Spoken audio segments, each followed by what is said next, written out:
Assalamualaikum warahmatullahi wabarakatuh. Kami dari kelompok 10 ingin mempresentasikan tugas kami yang berjudul Prosedur Pengadaan pada Bisnis Startup, yang beranggotakan 3 kelompok yaitu Haryo Seto, Dimas Akbar, dan Putra Ramadhani. Pengertian startup. Startup di Indonesia adalah perusahaan rintisan yang baru didirikan dan masih dalam tahap pengembangan. Biasanya, startup fokus pada inovasi dan teknologi untuk menciptakan produk atau layanan baru yang dapat memecahkan masalah atau memenuhi kebutuhan pasar yang belum terpenuhi. Ciri-ciri startup. Yang pertama, usia muda. Umumnya baru didirikan dalam beberapa tahun terakhir. Yang kedua, fokus pada inovasi. Selalu mencari ide-ide baru dan kreatif untuk mengembangkan produk atau layanan. Yang ketiga, pertumbuhan cepat. Memiliki ambisi untuk tumbuh dengan cepat dan skala besar. Yang keempat, berbasis teknologi, yaitu banyak startup di Indonesia yang memanfaatkan teknologi digital dalam menjalankan bisnisnya. Selanjutnya akan dibacakan oleh Putra Ramadhani. Baik, saya akan melanjutkan membangun bisnis startup. Membangun bisnis startup di Indonesia adalah langkah berani yang menjanjikan, dengan potensi pasar yang besar dan dukungan pemerintah yang semakin kuat. Peluang untuk sukses sangatlah terbuka. Namun, perjalanan membangun startup tidak selalu mudah. Diperlukan perencanaan yang matang, kerja keras, dan inovasi yang terus-menerus. Langkah-langkah membangun startup. Langkah-langkah membangun startup itu ada dua. Satu, jelaskan visi, misi, dan tujuan bisnis Anda. Analisis pasar, pesaing, dan strategi pemasaran. Lalu proyeksikan keuangan bisnis Anda dalam jangka pendek dan panjang. Identifikasi ide bisnis yang inovatif.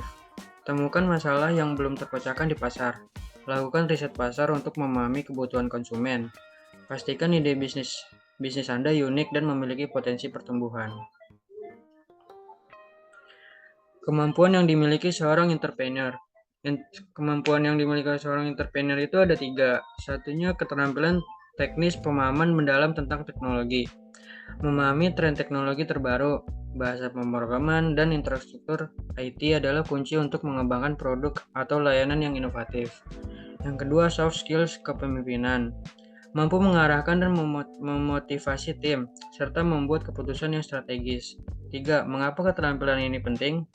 Karena keterampilan teknis memungkinkan Anda untuk menciptakan produk atau layanan yang unik dan inovatif. Baik, selanjutnya akan dibacakan oleh Haryo.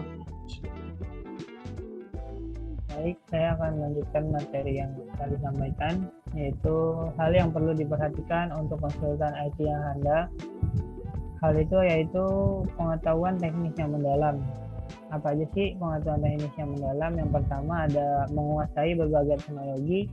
Anda harus memiliki pemahaman yang luas tentang berbagai teknologi informasi, mulai dari perangkat keras hingga perangkat lunak, serta tren terbaru di industri. Yang kedua, keahlian dalam pemecahan masalah. Kemampuan untuk menganalisis masalah yang kompleks, mengidentifikasi akar penyebabnya, dan merumuskan solusi yang efektif adalah sangat penting. Selanjutnya, pemahaman bisnis yang baik. Yang pertama, mampu memahami bisnis klien. Anda harus mampu memahami model bisnis klien, tantangan yang mereka hadapi, dan tujuan bisnis mereka. Dan yang kedua, analisis bisnis. Kemampuan untuk menganalisis kebutuhan bisnis dan mengidentifikasi peluang untuk meningkatkan efisiensi dan efektivitas melalui teknologi. Baik, sekian dari kelompok kami, kurang lebihnya mohon dimaafkan. Wabillahi taufiq wal hidayah. Wassalamualaikum warahmatullahi wabarakatuh.